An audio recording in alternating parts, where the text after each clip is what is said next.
Le 4-3-3, il n'y a pas de malédiction du 4-3-3. Je veux dire, le Real Madrid est la meilleure équipe du monde, il joue en 4-3-3. Sauf qu'il joue, tu as vu l'équilibre qu'il y a. Modric, Kroos et Casemiro qui ferment la boutique. Le Barça joue comme ça. Mais les meilleurs joueurs, tu les as au milieu de terrain, justement. Enfin, tu as des vrais pour le problème de riche. Donc, ça n'est pas un problème de numéro, de chiffres. Bien sûr. C'est avec qui tu le fais. Ouais, bien sûr. Et le problème, je ne crois pas, ça a pu être parfois Thiago Motta qui a ralenti le jeu, quand c'est le cas, on le dit, mais là, en ce moment et depuis le début de la saison, si Pastore doit jouer à la place de quelqu'un, moi je pense que c'est à la place de Verratti, qui n'a pas été bon, qui est nerveux, qui n'est pas du tout à la hauteur de ce statut de star qu'on veut trop souvent lui donner et que lui croit détenir en tout cas. Voilà.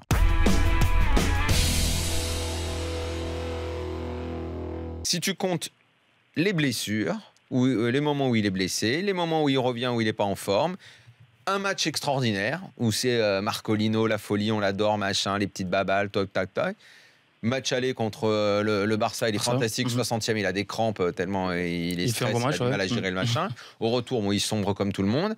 Sa fin de saison, voilà, le mec qui a fait ce cinéma, qui veut un statut de meilleur joueur du club, machin...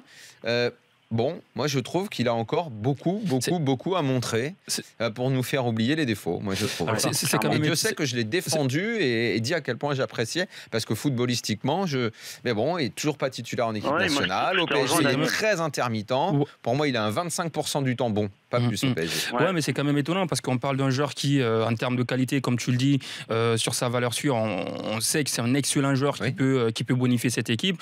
Maintenant, est-ce que quand Laurent Blanc était là, on disait que c'était peut-être un problème de coach dont on a besoin et qu'il a besoin peut-être d'un coach qui va lui faire passer un palier, qui va le faire évoluer. Maintenant qu'il a Unai Emery, est-ce que la question se pose toujours? Parce que moi, je crois que c'est quelqu'un, sur les rares matchs dont tu as cité où il est bon, c'est quelqu'un, quand il décide de jouer au football, il est excellent.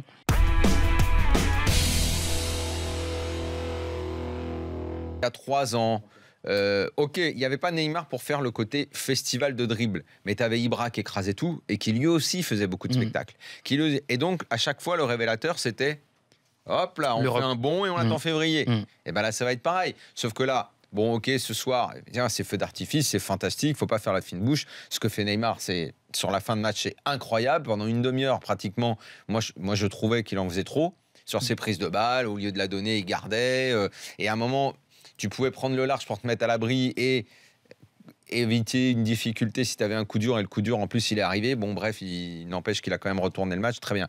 Mais ça va être plus tard, de toute façon, qu'on va attendre. Parce que le festival Neymar, ses buts, le fait qu'il soit très fort et tout, c'est bon. On sait qu'on va le voir. Oui, ça, on va être ravis de le voir. Mais on l'a déjà vu au PSG, ce genre de choses-là. On va développer dans justement. Un style différent, mais Ibra, quand il se mettait à régaler, il régalait.